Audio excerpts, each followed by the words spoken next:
1659, two Frenchmen, Sieur de Grazillier and Pierre Radisson, journeyed far into the interior of North America to live and trade with the Sioux, Illinois, and Cree Indians.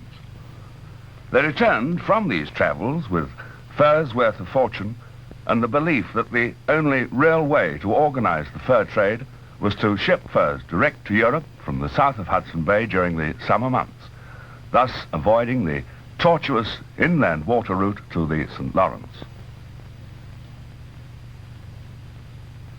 In Quebec, their ideas were treated with scorn and derision, and back in France, nobody would listen to their suggestions.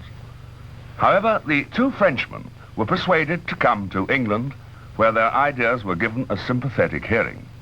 In 1667, Prince Rupert, soldier, courtier, admiral of the fleet, artist, scientist, and cousin of King Charles II, took an interest in their proposals.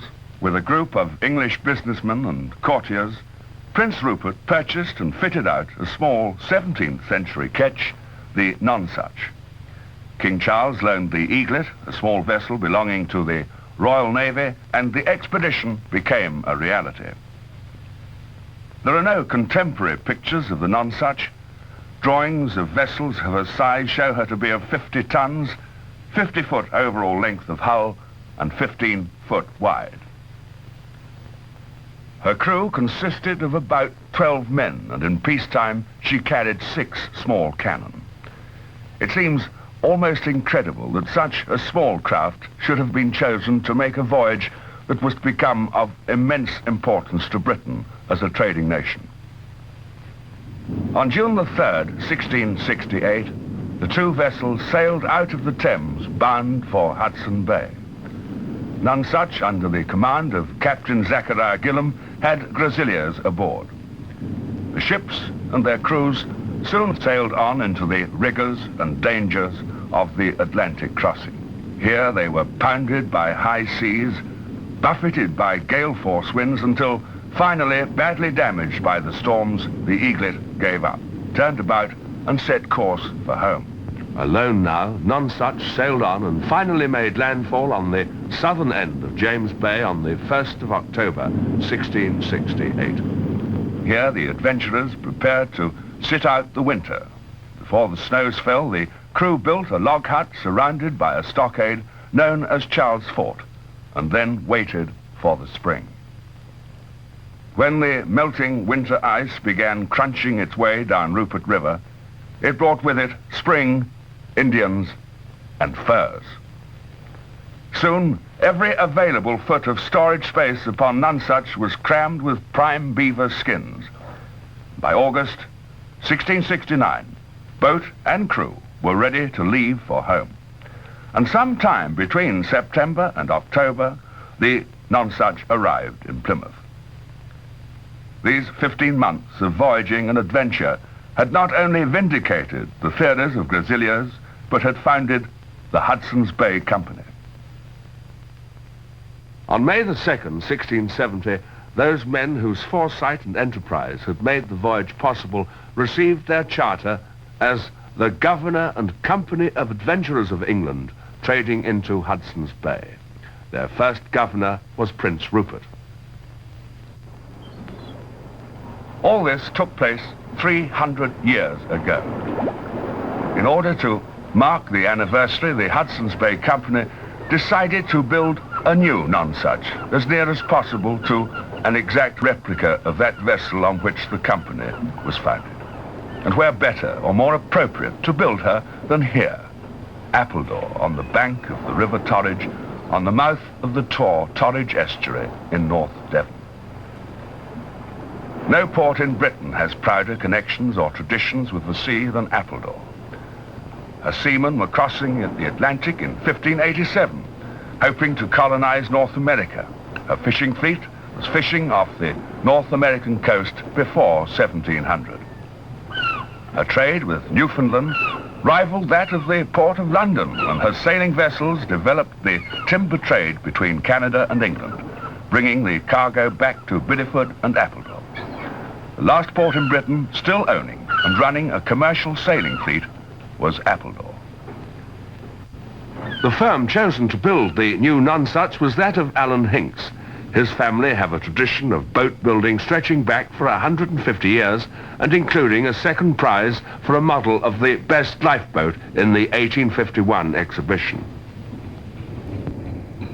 It was started by my great-grandfather about 1844, and it's been passed down from father to son since then down to me. We build practically anything in conventional construction, including yachts, and fishing craft, commercial craft and so on. I've never built anything like this before, but I've always been extremely interested in this sort of ship, and from the very first moment of seeing the drawings, I was very keen on being able to build it. The real problems began, however, with the laying of the keel, a ceremony which took place in front of the governor of the Hudson's Bay Company, Lord Amory. With every day that passed, the realization that the builder and his staff had not just undertaken a normal job of work, but had accepted a challenge to reconstruct and build a vessel of a bygone age became more and more apparent. Many of the skills required in the building of such a craft had passed out of use or had been forgotten. Of the workmen themselves, only a handful had been boy apprentices in the days of Appledaw's wooden sailing ships. They're all our own staff.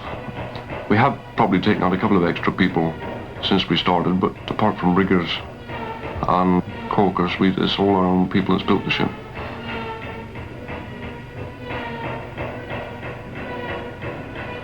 The general run of the tools that they've used, they've been fairly conversant with, such as the adze and augers and things like that. The biggest difference we had were making tree nails. We had to get a special tool to make these tree nails, and also get the knack of using them and fastening the planking.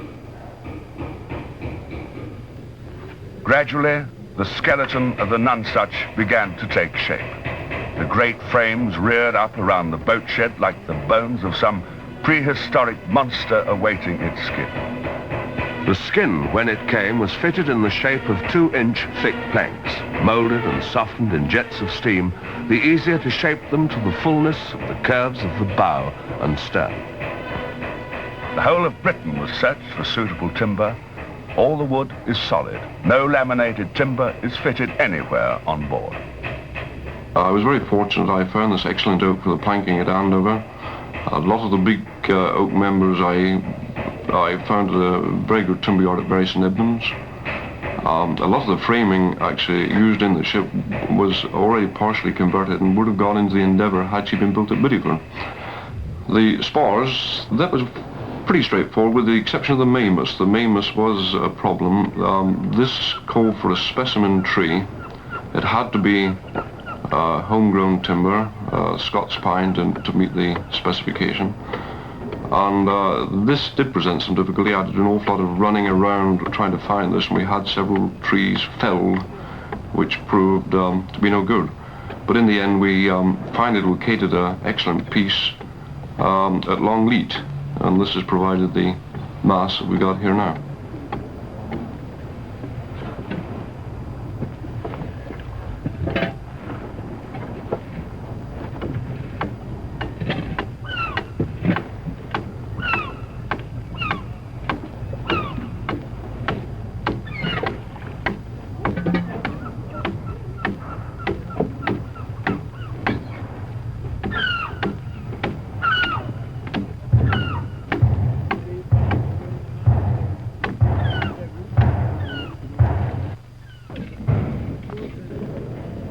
The whole atmosphere within the boat shed became that of men reveling in the opportunity to apply their craftsman's ability to a job that would bear ample witness to their skills and labors.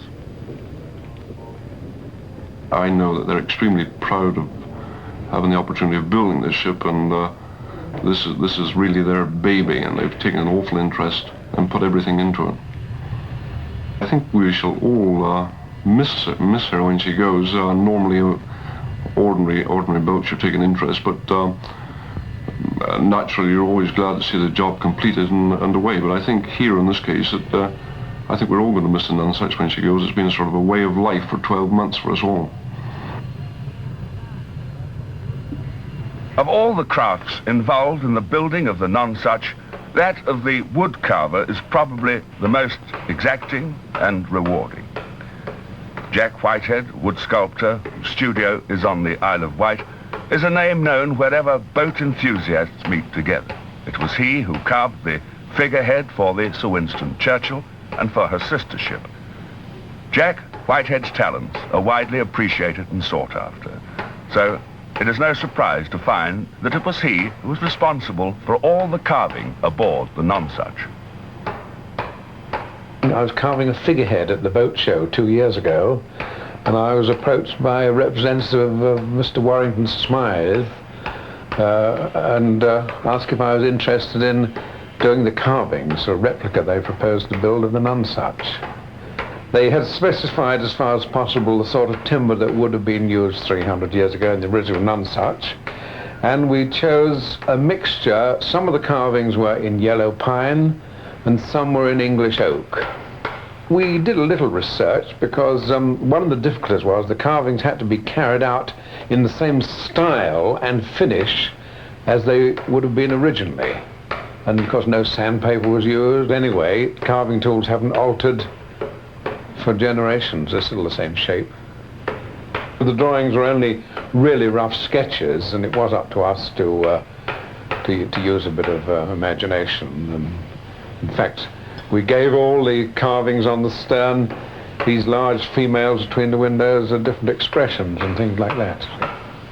But it was a great challenge because although we've done lots of carvings for ships, we've never done anything that had such a variety of carving and such a quantity of carving on it, and it took us about 8 months altogether. And it was a very interesting job, you know. We got so interested in this that somehow it ceased to be a job, but it was a most interesting, absorbing thing, and we're at a little bit of a loss now it's over. The new Nonsuch was designed by Rodney Warrington Smythe. Research for the ketch took him to the Archives of the Hudson's Bay Company and the National Maritime Museum at Greenwich. Here he studied 17th century models of sailing vessels, looked at paintings, and read every manuscript describing boat-building techniques of the period he could lay a hand to. He was also advised by the head of the Department of Ships at the museum, George Naish. His final working drawings are as near as any man can come to designing a 17th century ketch in the present day. Well, designing, I maintain, is really not quite the right term. The man who designed the Nonsuch lived 300 years ago. Our job was to try and reconstruct the vessel that he designed, and it is therefore not quite correct to say that we designed her. We had dimensions given, and from then on we had to do the best we could to reproduce a ship of the period. The National Maritime Museum provided a certain amount of information. Our difficulty was that this size of ship left no drawings. There were no records. The only thing we had to go by was Pepys's naval record in the museum in Magdalen College, which gave the leading dimensions. Length on the keel, 36 feet. Beam, 15 feet. Depth in the hold, 7 feet. Draft, 6 feet 6 inches. Tonnage, 43 tons. Normally carrying 6 guns and 12 men. The key, of course, to the situation was that I knew the right people. I was able to assemble a small team of experts. The main person who led under me was Peter Wood, the marine artist. He's very interested in period ships. With him I had Percy Dalton, who's been my assistant for many years, but he's also very interested in period ships. So with these two, we started off on our researches. That's how the job started.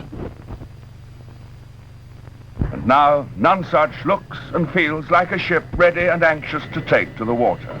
Only one job is left to be done before she's launched, but that an essential and exciting one: paint ship.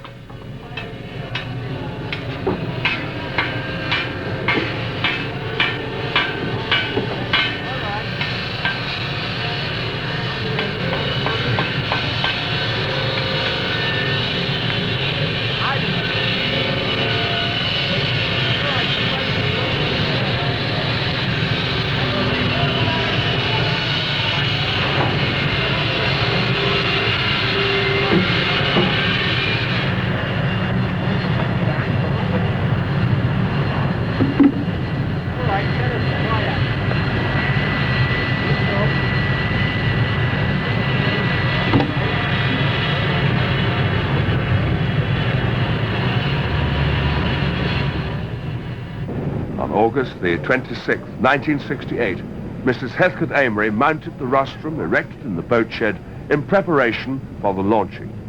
By her side stood the man whose decision had made the whole project possible, her nephew, the governor of the Hudson's Bay Company, Lord Amory. The time chosen was late evening, for only then would the tide make sufficient depth of water to float the vessel. With the growing dusk casting long shadows over the darkening sandbanks of the estuary, hundreds of well-wishers lined the banks of the Torridge, ready to speed Nonsuch on her way as she was launched. Mrs. Amory will now name the ship. I name this ship Nonsuch, and I wish her and all who sail in her Godspeed. The champagne bottle burst against the bow, and the ship moved slowly down the ramp into the river. A cheer arose that touched the heart of every man who had been part of this unique and splendid achievement.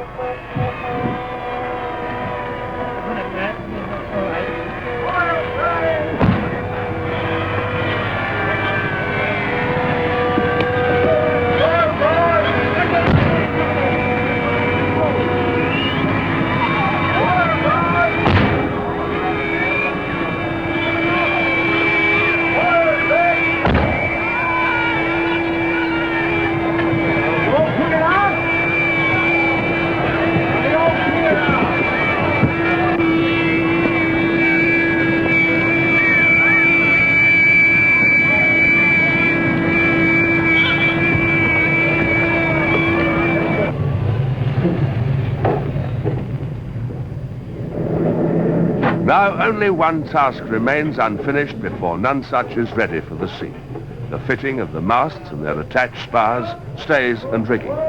For this, the technical facilities of a large, flourishing boatyard, at present building modern tugs and trawlers, are borrowed and combined with the skills of the men of Allen Hinkshard. The job is swiftly completed.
The 9th of November was a mild, clear, sun-bright day, perfect for sailing. Nonsuch left the shelter of the estuary, crossed the bar, and nosed into the Atlantic on her first voyage, bound for Falmouth. The coast of North Devon and Cornwall has for centuries earned respect among seafaring men as a graveyard for sailing vessels, and has been commemorated in verse.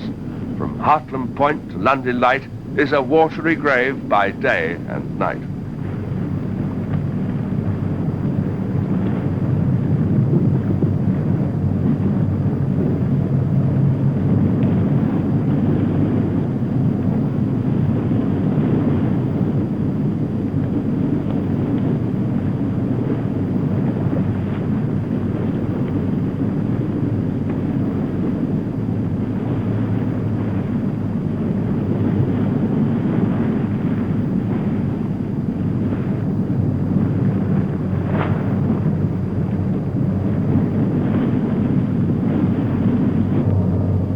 On rounding Land's End, Nonsuch was battered by gale-force winds which drove her perilously near the rocks of the Lizard.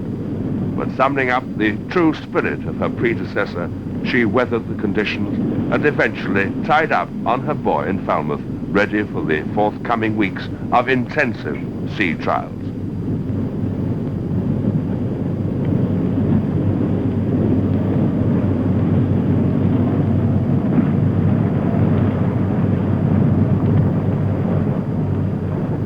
No finer situation could have been chosen to prove the seagoing capabilities of Nonsuch than here at Falmouth. The seafaring traditions of this Cornish harbour are renowned and respected throughout the world. As Nonsuch, with fresh paint gleaming, dipped her bowsprit into the tidal flow of the Carrick roads, she made an exciting and romantic picture, bringing back to the people of the town memories of the days of the many-sailed clipper ships that once regarded Falmouth as home.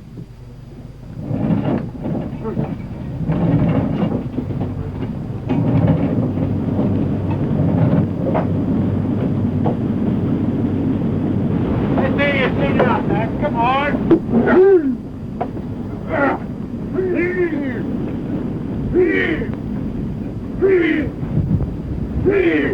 One more. Right, Blade.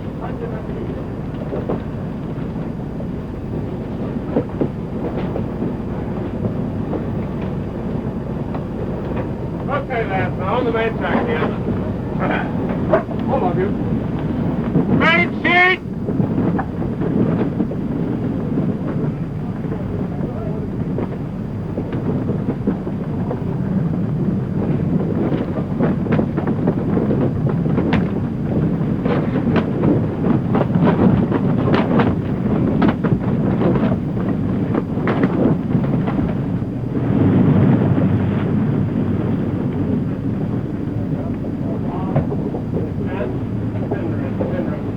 Get those sheets back if you can. A little more on the brace. All the way, lads. Lay off, boy.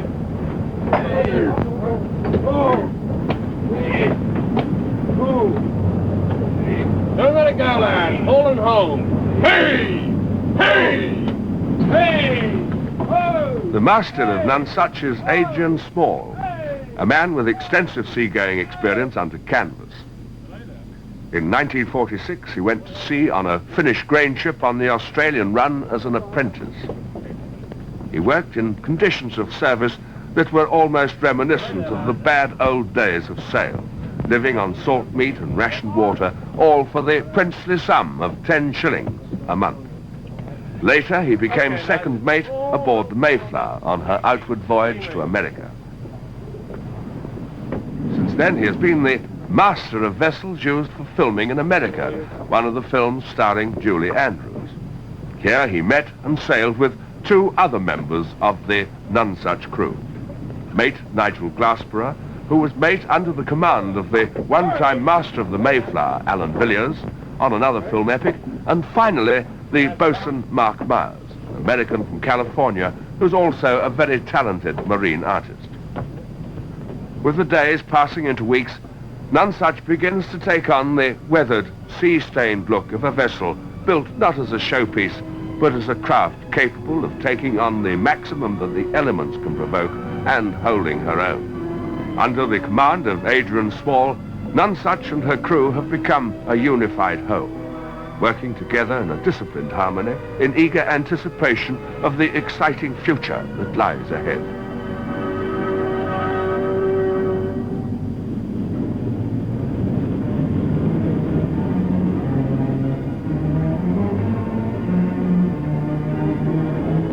On the 2nd of May, 1970, the Hudson's Bay Company celebrate their tercentenary.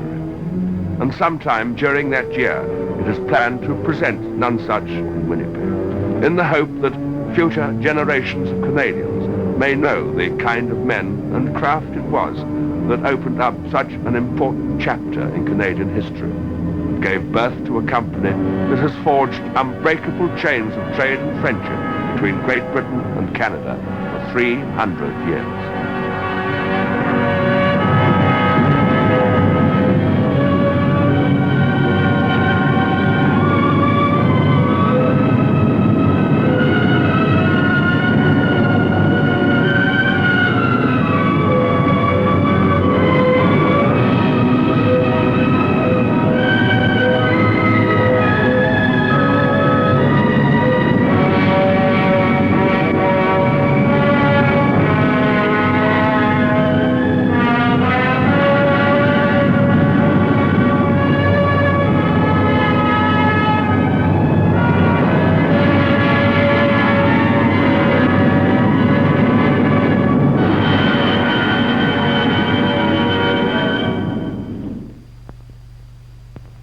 the Governor and Company of Adventurers of England, trading into Hudson's Bay.